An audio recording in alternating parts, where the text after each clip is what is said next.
الحمد لله رب العالمين والعاقبة للمتقين والصلاة والسلام على سيد الأنبياء والمرسلين وعلى آله وأصحابه أجمعين أما بعد أعوذ بالله من الشيطان الرجيم بسم الله الرحمن الرحيم ذلك الكتاب لا ريب فيه صدق الله العظيم وصدق رسوله النبي الكريم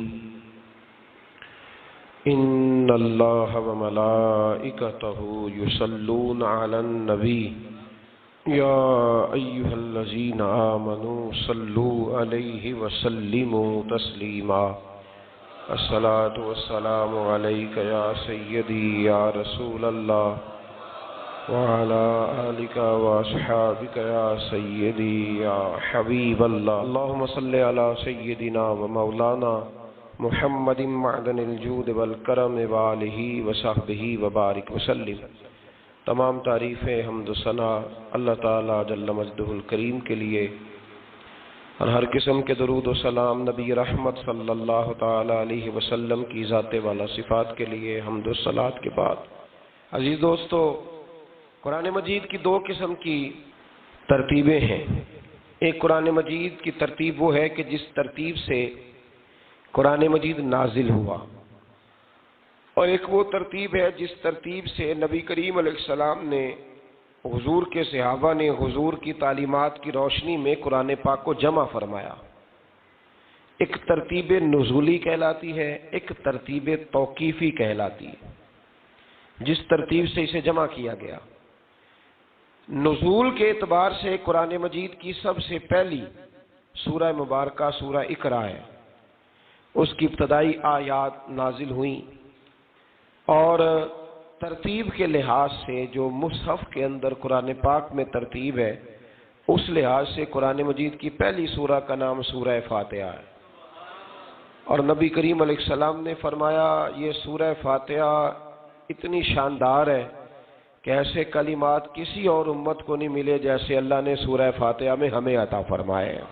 قرآن پاک میں دو قسم کی صورتیں، ایک تو یہ میں نے عرض کر دی اس کی ترتیب، اسی طرح دو قسم کی صورتیں، کچھ مکی صورتیں ہیں اور کچھ مدنی صورتیں ہیں۔ ہمارے طالب علم اکثر اسکولوں اور کالجوں میں یہ سمجھتے ہیں کہ جو مکے میں نازل ہوئی وہ مکی ہیں، جو مدینے میں نازل ہوئی وہ مدنی ہیں، حالانکہ ایسا نہیں ہے۔ جو ہجرت سے پہلے نازل ہوئی وہ مکی ہیں، اور جو ہجرت کے بعد نازل ہوئی وہ مدنی ہیں۔ وہ آیت اگر بدر میں بھی نازل ہو نا، کچھ قرآن مجید کی آیات مختلف مقامات پر بھی نازل ہوئی ہیں، مختلف مقامات پر۔ حضور بدر میں تھے تو وہاں بھی قرآن مجید نازل ہوا، نبی کریم علیہ السلام احد میں تھے تو وہاں بھی قرآن پاک نازل ہوا۔ تو ترتیب یہ کی جائے گی کہ جو صورتیں ہجرت سے پہلے نازل ہوئیں وہ مکی ہیں، اور جو ہجرت کے بعد نازل ہوئیں وہ مدنی ہیں۔ سورہ فاتحہ کا آغاز اور قرآن مجید کی ہر سورت کا آغاز سوائے سورہ توبہ کے بسم اللہ شریف سے ہوتا ہے، اور نبی کریم علیہ السلام نے اتنا زور دیا کہ حضور فرمانے لگے دروازہ بند کرنے سے پہلے بھی بسم اللہ شریف پڑھا کرو، اور برتن ڈھانپنے سے پہلے بھی بسم اللہ شریف پڑھا کرو۔ نبی پاک علیہ السلام نے ہر جائز اور مستحسن کام سے قبل بسم اللہ شریف پڑھنے کا حکم دیا۔ بسم اللہ کے مفاہیم کیا ہیں؟ فرمایا بسم اللہ الرحمن الرحیم، اللہ کے نام سے شروع جو بڑا ہی مہربان نہایت رحم کرنے والا ہے۔ باقی ترجمہ کرنے والوں نے کہا کہ شروع اللہ کے نام سے، تو اعلیٰ حضرت فرمانے لگے کہ پھر تو شروع سے ہو گیا، پھر تو شروع سے ہو گیا، تو حضور پھر کیا ترجمہ کریں؟ فرمانے لگے یہ ترجمہ نہ کرو کہ شروع اللہ کے نام سے، بلکہ ترجمہ یہ کرو کہ اللہ کے نام سے شروع۔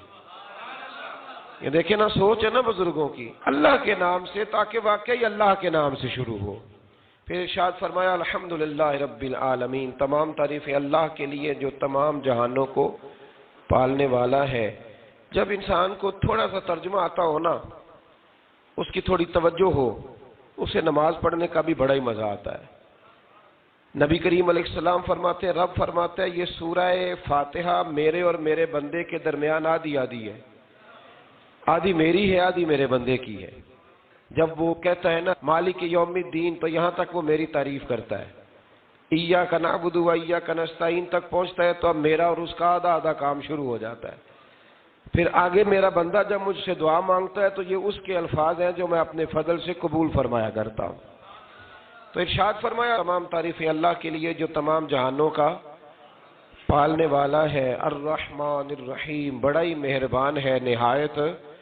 یہ رحمان مبالغے کا صیغہ ہے، یعنی اتنا رحم کرنے والا کہ جتنا کوئی اور رحم نہ کر سکے، اس لیے اللہ ہی رحمان ہو سکتا ہے، بندہ کوئی رحمان نہیں ہو سکتا۔ بندے کو رحیم کہا جا سکتا ہے، نبی پاک رحیم ہے لیکن رحمان نہیں ہے، اس لیے کسی بھی انسان کا نام رحمان نہیں ہو سکتا۔ کسی دکان پر بعض اوقات لوگ نام رکھ لیتے ہیں رحمان بک ڈپو، تو یہ درست نہیں ہے۔ بندے کا نام رحمان نہیں ہو سکتا، عبد الرحمان، اس لیے کہ یہ لفظ رحمان خدا کے علاوہ کسی اور کے لیے بولنا درست نہیں ہے۔ پھر ارشاد فرمایا مالک یوم الدین، اللہ مالک ہے قیامت کے دن کا۔ تو یا اللہ آج کے دن کا مالک بھی تو ہی ہے، آج جو یکم رمضان مبارک ہے تو اس دن کا مالک بھی اللہ ہی ہے۔ تو یہ جو خاص کر کہا مالک یوم الدین، اس کا معنی یہ ہے کہ یہاں کچھ لوگ عارضی طور بھی تو بعض چیزوں کے مالک ہیں نا، یہ زمین میری ہے، یہ گھڑی میری ہے، یہ گھر میرا ہے، یہ بچے میرے ہیں، عارضی طور پر بھی تو لوگ مالک ہیں، لیکن قیامت کے دن عارضی طور پر بھی کوئی مالک نہیں ہوگا۔ قیامت میں ساری بادشاہی فقط میرے اللہ کی ہوگی۔ بلکہ رب کریم فرمائے گا کہاں ہیں وہ لوگ جو دنیا میں بادشاہ بنا کرتے تھے، کدھر؟ بڑے بڑے کج کلا جو کہتے تھے کہ ہم اٹھتے ہیں تو لوگ اٹھتے ہیں، بیٹھتے ہیں تو دنیا بیٹھ جاتی، وہ کہاں ہے؟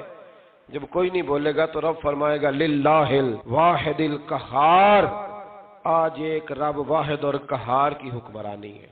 پھر ارشاد فرمایا ایاک نعبد و ایاک نستعین، بے شک ہم تیری ہی عبادت کرتے ہیں اور تجھی سے مدد چاہتے ہیں۔ عبادت بھی اللہ کی ہے اور مدد بھی، یہ جو بندوں کے ذریعے بعض اوقات مدد ہوتی ہے تو یہ مدد بھی اللہ کی ہے، یہ مدد بھی اللہ کی ہے۔ یہ کسی بندے نے مائک بنایا ہے جس کی مدد سے آپ تک آواز جا رہی ہے، تو اس کو عقل کس نے دی تھی بنانے کی؟ تو پھر مدد کس کی ہوئی؟ اللہ کی۔ تو دنیا میں کوئی بھی جو مدد کرتا ہے وہ اللہ کے ولی کریں، نبی کرے، پیغمبر کریں، تو وہ مدد کس کی ہے؟ اللہ کی، اس لیے کہ وہ ذاتی طور پر کچھ بھی نہیں کر سکتے۔ اگر اللہ انہیں توفیق نہ دے وہ کسی کی مدد نہیں کر سکتے۔ تو ایاک نعبد و ایاک نستعین، ہم تیری ہی عبادت کرتے ہیں، تجھی سے مدد چاہتے ہیں۔ اہدنا الصراط المستقیم، اے اللہ ہمیں سیدھا راستہ دکھا۔ کون سا راستہ سیدھا ہے؟ کون سا راستہ سیدھا ہے؟ تو اللہ نے خود ہی فرمایا ایسے ہی نہ بھٹک جانا، راستہ سیدھا وہ ہے صراط الذین انعمت علیہم، ان لوگوں کا راستہ سیدھا ہے جن پر اللہ نے انعام فرمایا ہے۔ اور وہ کون ہے؟ قرآن مجید نے خود فرمایا انعم اللہ علیہم من النبیین والصدیقین والشہداء والصالحین، وہ نبی ہیں، صدیق ہیں، شہید ہیں اور نیک لوگ ہیں۔ فرمایا اپنی مرضی کے راستے پہ چلو گے تو بھٹک جاؤ گے، رب کی بارگاہ میں سوال کرنا کہ وہ تمہیں نبیوں کے، صدیقوں کے، شہیدوں کے اور نیک لوگوں کے راستے پہ چلائے۔ غیر المغضوب علیہم ولا الضالین، نہ ان لوگوں کے راستے پہ چلا جن پر تیرا غضب ہوا، اور نہ ان کے راستے پہ چلا جن پر تو ناراض ہوا، جنہیں تو نے گمراہ کیا، ان لوگوں کے راستے پہ نہ چلا، بلکہ ان لوگوں کے راستے پہ چلا جن پر تیرا انعام ہوا۔ یہ جو لوگ ہیں نا مغضوب علیہم ولا الضالین، ایک گروہ یہودیوں کا ہے اور ایک عیسائیوں کا ہے۔ کہا جا رہا ہے یا اللہ نہ یہودیوں کے راستے پہ چلا اور نہ عیسائیوں کے راستے پہ چلا، ہمیں تو ابو بکر صدیق کے راستے پہ چلا، ہمیں تو عمر فاروق کے راستے پہ چلا، عثمان غنی، مولا علی اور جناب ابو ہریرہ کے راستے پہ چلا۔ اب یہ سورہ فاتحہ کا تو میں نے مکمل ترجمہ عرض کیا۔ سورہ بقرہ یہ قرآن مجید کی سب سے بڑی سورہ ہے۔ ایک حدیث اس کی فضیلت پہ سن لے، نبی کریم علیہ السلام نے فرمایا جس گھر میں سورۃ بقرہ پڑھی جائے نا، فرمایا جن کیا وہاں سے تو شیطان بھی بھاگ جاتا ہے۔ سورہ بقرہ گھروں میں پڑھیں، یہ سب سے بڑا تعویذ ہے۔ اگر گھر میں جنات ہوں، کوئی آسیب ہوں، اور یہ وہ والا تعویذ ہے جو مدینے والے رسول نے عطا فرمایا ہے۔ یہ سب سے بڑی سورہ ہے۔ مفسرین فرماتے ہیں اگر کوئی استدلال کی قوت رکھتا ہو تو ایک 100 چیز کا اللہ نے حکم دیا ہے، بلکہ امام اعظم فرماتے ہیں 100 تھوڑی ہے، میری نظر سے پڑھو تو 1000 چیزوں کا حکم دیا ہے، 1000 سے منع کیا ہے، اور 1000 قسم کی نصیحتیں اللہ کریم نے سورہ بقرہ کے اندر فرمائی ہیں۔ اس سورہ مبارکہ کا جو پہلا رکوع ہے نا، اس میں جو سب سے پہلی آیت ہے وہ ہے الف لام میم۔ ان کو کہتے ہیں حروف مقطعات۔ پہلا لفظ ہی جب کوئی قرآن مجید کا پڑھتا ہے نا، بہت بڑا عالم فاضل، بہت بڑا محدث، تو اسے یہ کہنا پڑتا ہے کہ میں نہیں جانتا، اللہ جانتا ہے یا اللہ کا رسول جانتا ہے۔ الف لام میم کا معنی ہم نہیں جانتے، اللہ جانے یا اللہ کا رسول جانے، یا جس کو وہ دونوں بتا دیں وہ جانتا ہے، ورنہ یہ اللہ اور اس کے رسول کا راز ہے۔ یہ آگے ارشاد فرمایا ذالک الکتاب لا ریب فیہ، یہ وہ عظیم کتاب ہے جس میں شک کی کوئی گنجائش نہیں ہے۔ ھدی للمتقین، یہ ہدایت ہے پرہیزگاروں کے لیے۔ سوال یہ ہوتا تھا کہ یا اللہ جو متقی پرہیزگار ہیں وہ تو پہلے ہی ہدایت پہ ہیں، تو قرآن بھی اگر انہیں ہدایت دے گا تو پھر جو گنہگار ہیں ان کی ہدایت کہاں ہے؟ تو اس آیہ مقدسہ کا معنی مفسرین نے یہ بیان فرمایا ہے کہ مطلب اس کا یہ ہے کہ قرآن ہدایت دیتا سب کو ہے، لیکن اس سے ہدایت حاصل متقی لوگ کرتے ہیں۔ بارش برستی ہے نا سب جگہوں پہ، لیکن اگر کسی نے فرش کرایا ہو، ٹائلیں لگوائی ہو، تو وہاں پھل پھول اگ سکتے ہیں، سبزہ اگ سکتا ہے، اس کے لیے زمین کا زرخیز ہونا شرط ہے۔ قرآن مجید سب کو ہدایت دیتا ہے، لیکن قرآن مجید سے ہدایت لیتے وہ ہیں جنہیں اللہ نے تقوی والا دل عطا فرمایا ہے، ڈرنے والا دل دیا۔ آگے جو آیات ہیں نا 5، ان میں اللہ تبارک و تعالی نے متقی لوگوں کی فضیلت بیان کی ہے، نشانیاں بیان کی ہیں کہ وہ کون ہوتے ہیں۔ ان میں پہلا ارشاد فرمایا کہ متقی وہ ہوتا ہے جو غیب پہ ایمان لے آتا ہے، اس چکر میں نہیں پڑتا کہ آنکھوں سے دیکھوں گا تو مانوں گا۔ اور دوسرا فرمایا متقی وہ ہوتا ہے جو نماز قائم کرتا ہے اور اللہ کے دیے ہوئے رزق سے اللہ کے راستے میں خرچ کرتا ہے۔ اور تیسرا فرمایا متقی وہ ہوتے ہیں کہ محبوب جو قرآن ہم نے آپ پہ نازل کیا اس پر بھی ایمان لاتے ہیں، اور جو آپ سے پہلے نازل کیا گیا اس پر بھی ایمان لاتے ہیں، یعنی تورات کو، زبور کو، انجیل کو، اس کو بھی وہ مانتے ہیں۔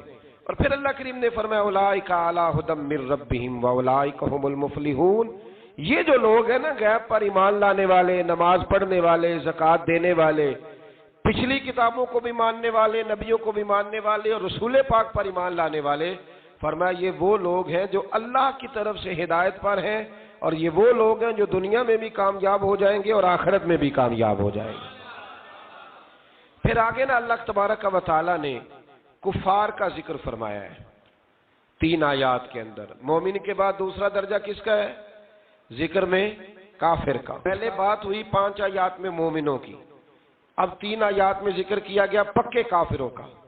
مومن وہ ہوتا ہے زبان سے بھی اللہ اور اس کے رسول کو مانے، ان کی لائی ہوئی چیزوں کو مانے اور دل سے بھی تسلیم کرے، اور کافر وہ ہوتا ہے کہ جو نہ زبان سے مانتا ہے اور نہ ہی دل سے تسلیم کرتا ہے۔ پھر اللہ تبارک و تعالیٰ نے 13 آیات کے اندر 3 آیتوں میں کافروں کا ذکر کیا، اور 13 آیات کے اندر پھر منافقین کا ذکر فرمایا ہے۔ منافق اس کو کہتے ہیں، منافق اس کو کہتے ہیں جو زبان سے تو دعوے اونچے اونچے کرتا ہے ایمان کے، لیکن اس کے دل میں ایمان موجود نہیں ہوتا۔ آپ حیران ہوں گے، یہیں پہ بات کو ذرا غور سے سمجھیں کہ مومنوں کا ذکر 5 آیات میں اور کفار کا 3 آیات میں، پکے کفار کا، اور منافقین کے لیے اللہ نے اگلے ہی رکوع میں 13 آیات بیان فرمائی۔ 13، یہ خطرناک گروہ ہے منافقین کا، یہ خوفناک لوگ ہیں، یہ وہ چھپی ہوئی بیماری ہے کہ جس کو پکڑنا تھوڑا مشکل ہے۔ کچھ بیماریوں کو ڈاکٹر کہتے ہیں نا یہ خاموش قاتل ہے، قتل کر دیتی ہے پر پتہ نہیں لگنے دیتی۔ اسی طرح منافقین کا ٹولہ ہے۔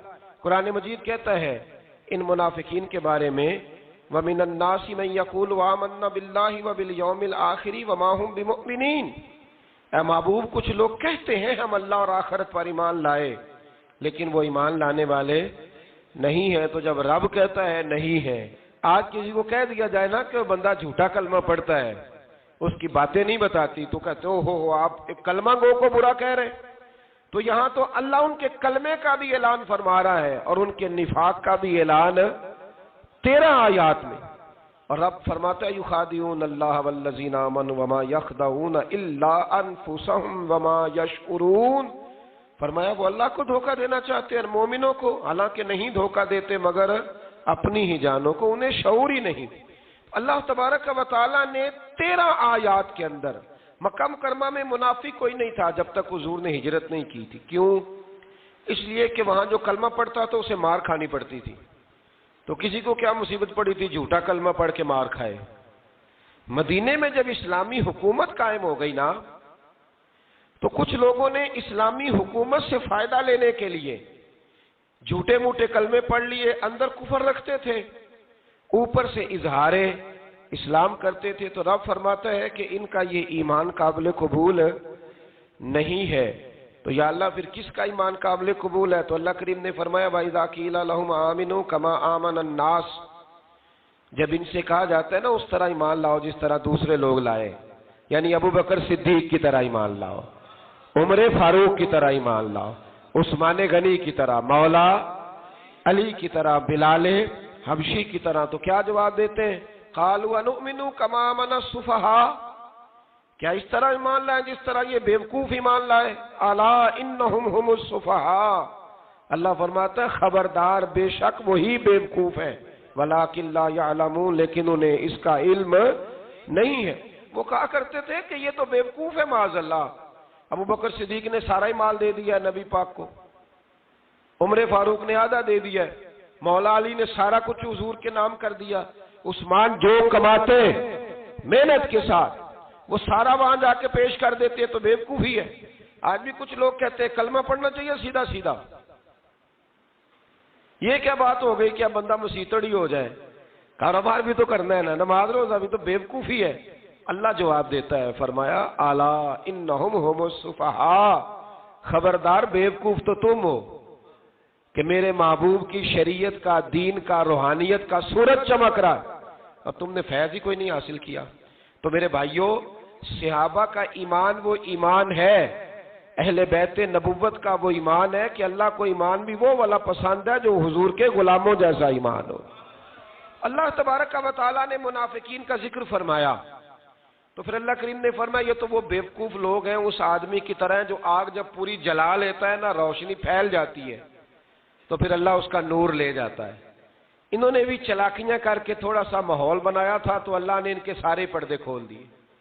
ان کے پاس کچھ باقی بچا، ان کے پردے کھول گئے. رسول کریم علیہ السلام کی بارگاہ میں نا ایک دن ان منافقین نے شرارت کر دی. منافقین نے شرارت کیا کی؟ جب حضور صلی اللہ علیہ وسلم نے فرمایا نا پوچھو جو پوچھنا ہے، تو امام راضی کہتے ہیں یہ پیچھے نمازیں پڑھتے تھے، یہ 313 تھے حضور کے پیچھے. اگر مدینے میں رہ کے منافق ہو سکتے ہیں تو باقی ملکوں میں بھی تو ہو ہی سکتے ہیں نا جی. حضور کے پیچھے نمازیں پڑھتے تھے تو ایک دن کہنے لگے جی یہ کہتے ہیں جو مرضی پوچھو تو ہم پیچھے نمازیں پڑھتے ہیں، ہمارا انہیں پتہ نہیں. جب یہ اعتراض کیا نا حضور کے علم پر، آپ سمجھ لیں کہ حضور کے علم پر اعتراض کرنا طریقہ کس کا ہے؟ طریقہ کس کا ہے حضور کے علم مبارک پر اعتراض کرنا؟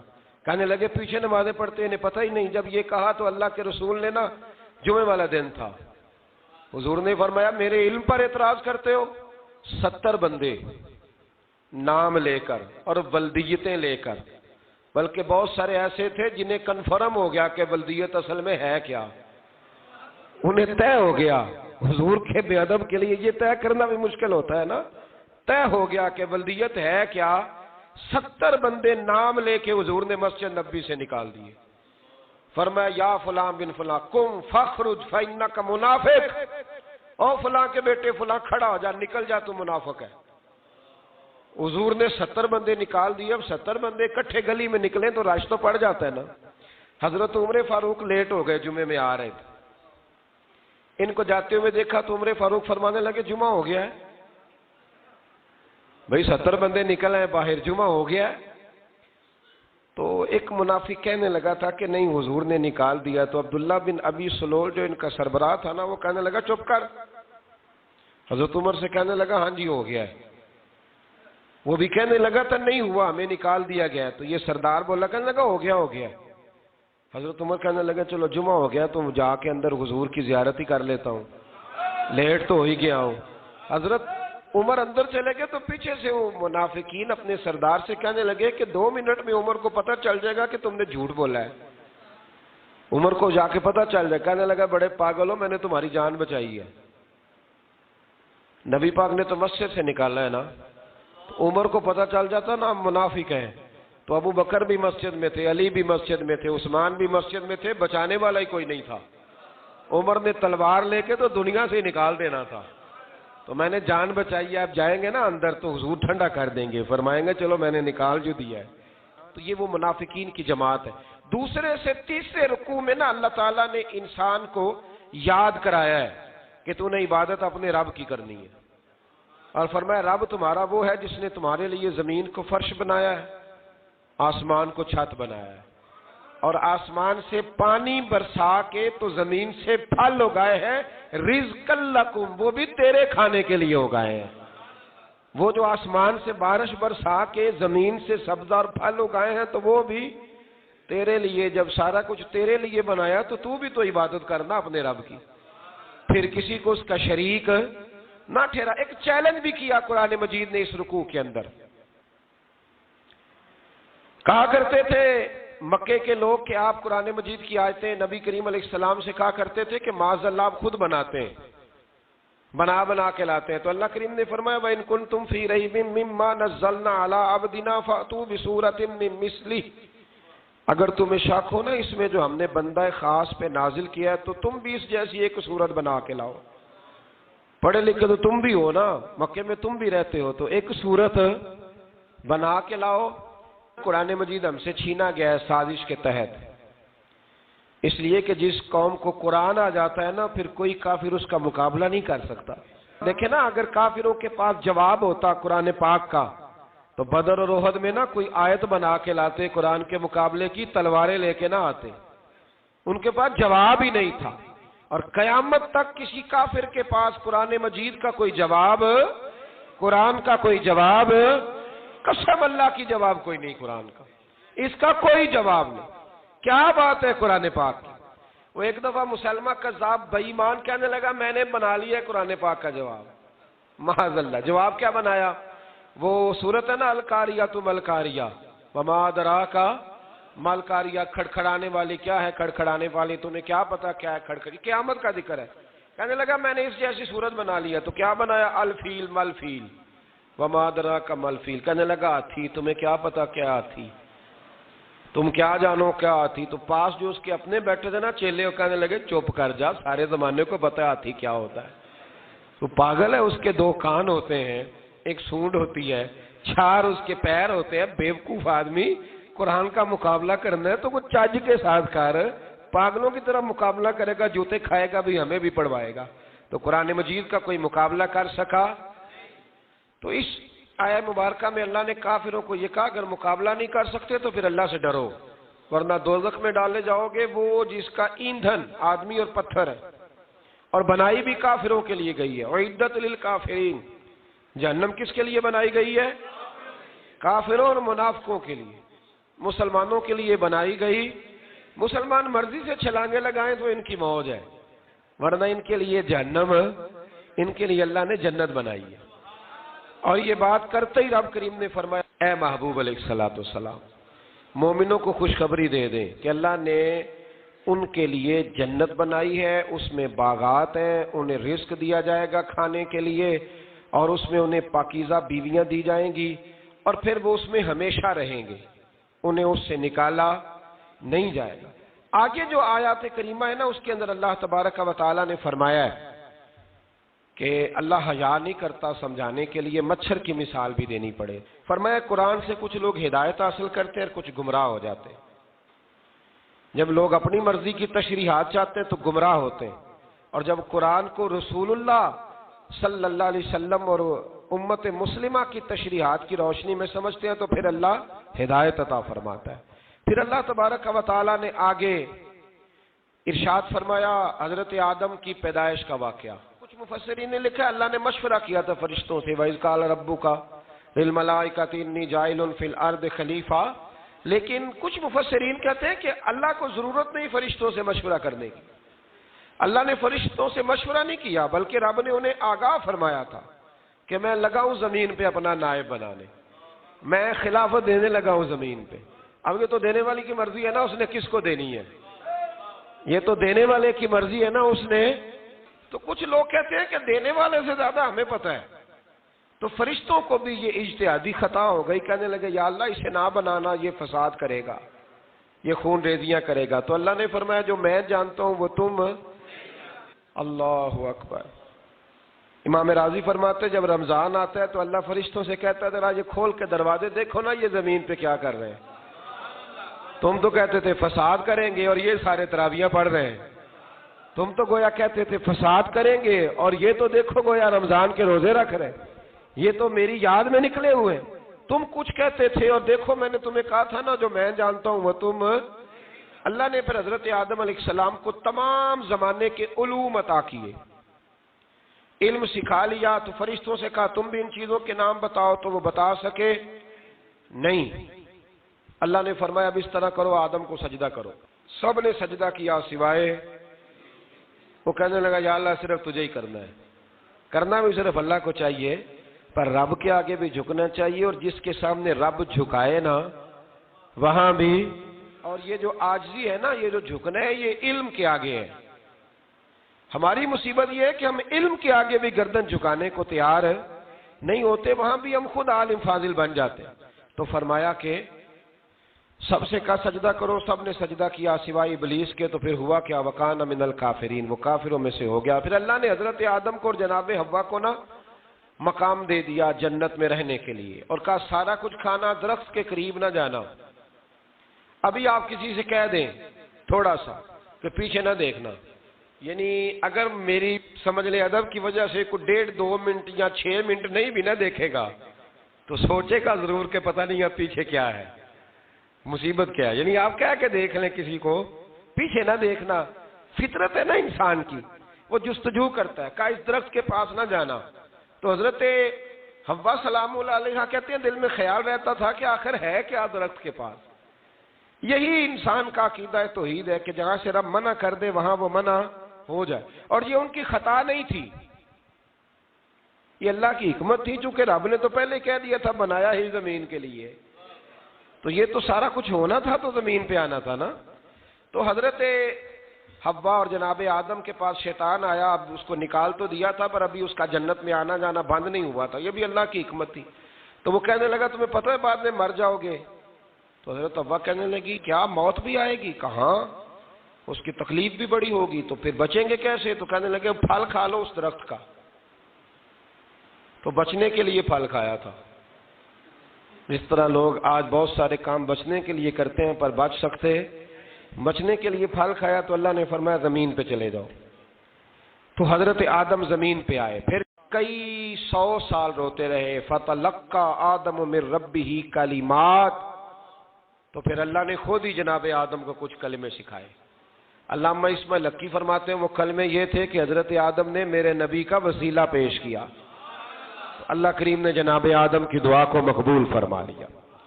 پھر آگے بنی اسرائیل کا ذکر آ جاتا ہے. اللہ تعالیٰ نے بنی اسرائیل، آج آپ اسی قوم کو یہودی کہتے ہیں، ان کو اللہ نے اس زمانے میں فضیلت عطا کی تھی بہت زیادہ. تو عرب کے اندر جب نبی پاک علیہ السلام نے اعلان نبوت کیا تو کچھ لوگوں نے یہ کہہ دیا کہ اگر یہ یہودی کلمہ پڑھ لیں گے تو ہم بھی پڑھ لیں گے. تو پھر اللہ نے انہیں یاد کرایا کہ تم اصل میں کیا ہو، تمہیں کلمہ پڑھنا چاہیے. تو اہل یہود کا تذکرہ کرتے کرتے رب کریم نے ایک بات یہ بھی ارشاد فرمائی کہ تم لوگوں کو تو کہتے رہے ہو کہ وہ نبی آنے والے ہیں، وہ نبی آنے والے ہیں، اور جب آ گئے ہیں تو ماننے کو تیار نہیں ہو. تو فرمایا تأمرون الناس بالبر وتنسون انفسکم وانتم تتلون الکتاب. لوگوں کو بھلائی کا حکم دیتے ہو اور اپنے آپ کو بھول جاتے ہو. افلا تعقلون، تمہیں عقل نہیں؟ پھر اللہ نے انہیں یہ بھی یاد کرایا کہ یاد کرو وہ زمانہ کہ جب فرعون نے خواب دیکھ لیا تھا کہ کوئی بچہ اس کی سلطنت کو تباہ کرے گا، تو پھر اس نے تمہارے بچوں کو ذبح کرانا شروع کیا اور تمہاری بیٹیوں کو چھوڑتا تھا. فرمایا یہ بھی تو تم نے دیکھا. میں نے تمہیں پھر تم سے کہا جہاد کرو قوم عمالقہ کے خلاف، تو مقام طیہ میں جا کے یہ لوگ کہنے لگے ہم سے جہاد نہیں ہوتا. اللہ نے انہیں ایک میدان میں قید کر دیا. بڑی دلچسپ بات. قید تو لوگ ہوتے ہیں نا چار دیواری میں، تو اللہ نے بنی اسرائیل والوں کو جب انہوں نے کہا جہاد نہیں کریں گے تو اللہ نے میدان میں قید کر دیا. میدان میں. یہ یاد رکھیں، جب انسان اللہ کی نافرمانی کرتا ہے تو اسے ایسی قید ملتی ہے جس کا اس نے تصور بھی نہیں کیا ہوتا. ایک میدان ہے مقام طیہ، قید ہو گئے. سارا دن سفر کرتے تھے، سارا دن. تو رات کو تھک کے سوتے تھے، صبح اٹھتے تھے نا جب، تو وہیں ہوتے تھے جہاں کل صبح چلے تھے. تو رب جب کسی کو قیدی بناتا ہے تو اسے زنجیروں کی، سلاخوں کی ضرورت ہے. دعا فرمائے اللہ تبارک و تعالی غموں سے نجات عطا فرمائے. یہ دعا فرمائے. ایسی قید دیتا ہے کہ جس سے پھر چھٹکارا ہو سکتا. تو بنی اسرائیل کا بہت زیادہ تذکرہ اس پارے میں اللہ تبارک و تعالی نے پھر بیان کیا، اور پھر کہا کہ انہیں جو حکم دیا جاتا تھا یہ اس کی سرتابی کرتے تھے. پھر اللہ نے ان پر ذلت نازل کر دی اور یہ ہمیشہ اس کا شکار رہے. قوم سبت کا ذکر فرمایا اللہ نے. ہفتے والے دن کچھ لوگ نافرمانی کرتے تھے. ہمارے بھی ہیلے بہانے ہیں نا آج کل کاروبار میں. تو اسی سپارے کی آیت نمبر 65 کے اندر اللہ تعالیٰ نے حضرت داؤد کی قوم کا ذکر کیا کہ اللہ نے انہیں حکم دیا تھا کہ ہفتے والے دن مچھلیاں نہیں پکڑنی. تو وہ کہتے تھے چلو ہاتھ لگا کے نہیں پکڑنی، ہاتھ لگا کے. وہ ہمارے لوگ ہیلے بہانے تلاش کر لیتے ہیں نا. وہ بڑے جناب انشورنس والا آ گیا، اب وہ بینک والا آ گیا، اب وہ فلانے صاحب آ گئے. وہ تروڑ مروڑ کے کہانیاں باتیں، اور پھر ہمیں بھی رستے مل جاتے ہیں بچنے کے. مفتی صاحب نے کہہ دیا تھا، ایک مولانا سے میں نے ان کو کہا ہفتے والے دن مچھلیاں نہیں پکڑنے کا. نہیں پکڑتے، چھوٹے چھوٹے حوض بنا لیے. تو مچھلیاں زیادہ آتی تھی اس دن. یہ بھی اللہ کی قدرت تھی. نماز کے وقت گاہک زیادہ آتے ہیں، یہ اس کی قدرت ہوتی ہے. تو وہ مچھلیاں حوض میں جمع ہو جاتی ہیں. یوں سمجھ لیں کہ جال انہوں نے لگا لیے ہوئے تھے. تو جال میں وہ پھنستی رہتی تھی، حوضوں میں آتی رہتی تھی. ہفتے کو نہیں پکڑتے تھے، اتوار کو پکڑ لیتے تھے. تو پھر اللہ نے انہیں سزا دی. فرمایا تماشے کرتے ہو اللہ کے حکم کے ساتھ. کیا سزا دی؟ فَقُلْنَا لَهُمْ كُونُوا قِرَادَةً خَاسِئِينَ. فرمایا بندر بن جاؤ دھتکارے ہوئے. جو رزق حرام طریقے سے کماتے تھے رب انہیں بندر بنا دیتا تھا. ابھی بھی میں نے دیکھے ہیں بڑے بڑے تاجر پاگلوں جیسی زندگی گزار رہے ہیں. نفسیاتی طور پہ سکون نہیں ہے، کروڑوں روپیہ پڑا ہے. کیوں؟ اس لیے کہ رب کے بتائے ہوئے طریقے کے مطابق تجارت نہیں کرتے. آگے ایک اور دلچسپ بات آ گئی. بنی اسرائیل کے اندر نا ایک شخص نے اپنے چچا کو قتل کر دیا جائیداد کے لیے. یہ دیکھیں کب سے لوگ جائیداد کے لیے قتل کرتے آ رہے ہیں.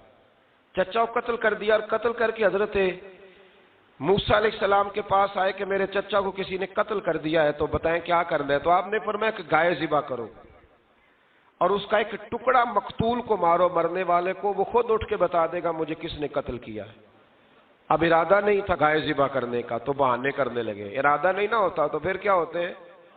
کہنے لگے گائے کس طرح کی ہو، بوڑھی ہو کہ بچی ہو، رنگ کیسا ہو، جوان ہو کہ چھوٹی ہو، حال میں ایک دفعہ چلنا سیکھ گئی ہو یا ابھی نہ سیکھی ہو. تو بتاتے گئے تو رب بھی شرطیں بیان کرتا گیا.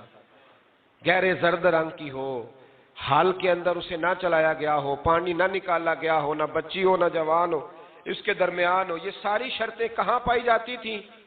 حضرت موسیٰ علیہ السلام کی قوم کا ایک شخص تھا جو اللہ کا ولی تھا. وہ جب انتقال کرنے لگا نا، اللہ اکبر، دیکھو رب ولیوں کی اولادوں پر بھی کتنا فضل فرماتا ہے. وہ جب انتقال کرنے لگا تو ایک اس کے پاس چھوٹی سی بچیا تھی، گائے کی بچی. اس نے جنگل میں چھوڑ دی. کہنے لگا یا اللہ میں تیرے نام پہ چھوڑتا ہوں، میرا بچہ جوان ہو جائے تو اسے دے دینا، اور تو سرمایہ ہی کوئی نہیں. بچہ بڑا ہوا تو بچہ بھی بڑا نیک تھا، اپنی ماں کا بڑا فرما بردار تھا. اس کی ماں نے کہا بیٹا تیرے باپ نے ایک گائے چھوڑی تھی. تو بچہ جنگل میں گیا اور جا کے کہنے لگا اے اللہ میری گائے مجھ سے ملا دے. تو رب کریم نے وہ گائے واپس کر دی. وہ گائے گھر لے آیا. اب وہ کہنے لگا اماں بیچ دوں. تو اماں کہنے لگی بیٹا میرے پوچھے بغیر نہ بیچنا. کئی دفعہ گاہک لگے پر اس نے کہا جب تک میری اماں نہ کہے گی میں بیچوں گا. ادھر بنی اسرائیل والے شرطیں جتنی گائے کے بارے میں پوچھ چکے تھے وہ ساری اسی گائے میں پائی جاتی تھی. تو یہ ڈھونڈتے ڈھونڈتے وہاں پہنچ گئے. تو کہنے لگے گائے چاہیے، تو اس نے کہا بھی تمہاری مرضی سے نہیں، قیمت میری مرضی کی۔ ایک مفسر نے تو یہاں تک لکھا ہے کہ اس نے کہا گائے ذبح کر کے نا، تو جتنا گائے کے اندر گوشت ہوگا نا اتنا ہی کھال کے اندر تم مجھے مال بھر کے دو گے، اتنے سکے بھر کے دو گے، اتنی اشرفیاں بھر کے دو گے تو پھر تمہیں گائے دوں گا۔ تو پھر یہ گائے انہیں ملی اور یہ گائے لے کر کے آئے۔ زیادہ سوالات نہ کرتے تو زیادہ الجھتے نہ۔ ہم بھی دین کے معاملے میں بڑے سوال جواب کرتے ہیں، اتنا سوال کریں جتنی اس کی ضرورت ہے۔ ان لوگوں نے سوالات زیادہ کیے تو پھر الجھ زیادہ گئے۔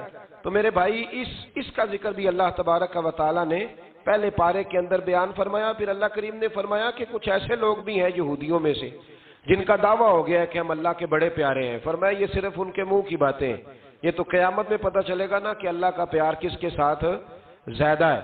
اور پھر یہ بھی یہودیوں نے دعویٰ کیا ہے، اسی پارے میں اللہ فرماتے ہیں کہ ان کا دعویٰ ہے کہ ہم اللہ کے بڑے پیارے ہیں، جنت میں ہم ہی جائیں گے۔ تو اللہ فرماتے ہیں پھر مرنے کی دعا تو کرو، جنت میں تو مر کے جانا ہے نا۔ لیکن رب فرماتے ہیں یہ کبھی مرنے کی دعا نہیں کریں گے، اس لیے کہ انہیں پتہ ہے کہ ہم نے آخرت کے لیے کیا بھیجا۔ لیکن جی پہلا حکم آ گیا یا ایھا الذین آمنوا کہہ کے، پہلی آیت قرآن پاک کی پہلے سپارے میں پہلی آیت جس میں اللہ نے کہا یا ایھا الذین آمنوا، تو پہلا حکم آمنوا کہہ کے آیت نمبر 104 میں جو اللہ نے حکم دیا ہے نا وہ نبی پاک کی تعظیم کا حکم ہے۔ پہلا حکم ہی اللہ نے حضور کی عزت اور ناموس کا ارشاد فرمایا۔ پہلا اس ترتیب کے لحاظ سے وہ ہوا یہ کہ جب نبی پاک کو بات ارشاد کرتے تو صحابہ کرام اٹھ کے عرض کرتے رائینا یا رسول اللہ، حضور سمجھ نہیں آئی ذرا رعایت کر دیں۔ تو یہودیوں کی عبرانی زبان کے اندر نہ ذرا کھینچ کے پڑھتے تھے رائینا، تو اس کا معنی بنتا تھا معاذ اللہ اے ہمارے چرواہے، بکریاں چرانے والے کو بھی وہ رائینا کہتے تھے۔ تو جب صحابہ یہ کہنے لگے تو اللہ نے منع ہی کر دیا، فرمایا میرے محبوب کے غلاموں اس لفظ کے پیچھے چھپ کے لوگ میرے نبی کی بے ادبی کر جاتے ہیں، تو جس لفظ کا کوئی ایک معنی بے ادبی والا بنتا ہو وہ لفظ بھی میرے نبی کے لیے نہ کہو، لفظ وہ والے کہو جس میں کوئی بے ادبی کا معنی نکلے نہ۔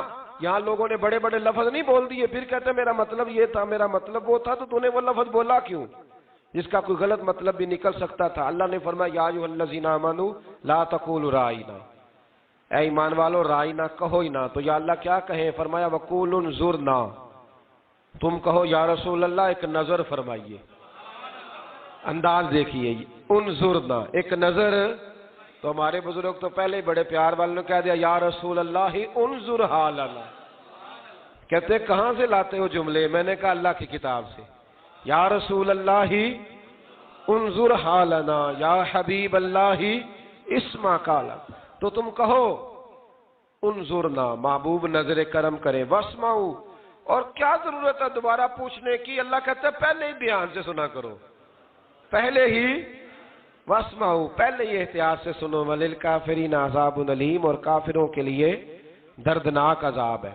لیکن اسی پارے میں اللہ تبارک و تعالیٰ نے پھر اہل یہود کا ذکر کیا، تو یہود کہنے لگے کہ ہم حضرت ابراہیم کے ماننے والے ہیں، تو اللہ کریم نے وہ بھی ذکر کیا کہ میں نے تو ابراہیم کو آزمایا ہے، وَإِذِ ابْتَلَىٰ إِبْرَاهِيمَ رَبُّهُ بِكَلِمَاتٍ فَأَتَمَّهُنَّ، ہم نے ابراہیم کو کچھ چیزوں سے آزمایا ہے، وہ ہماری آزمائش پہ پورے اترے۔ قَالَ إِنِّي جَاعِلُكَ لِلنَّاسِ إِمَامًا، تو پھر ہم نے انہیں کہا کہ ہم آپ کو پوری دنیا کا امام بنائیں گے۔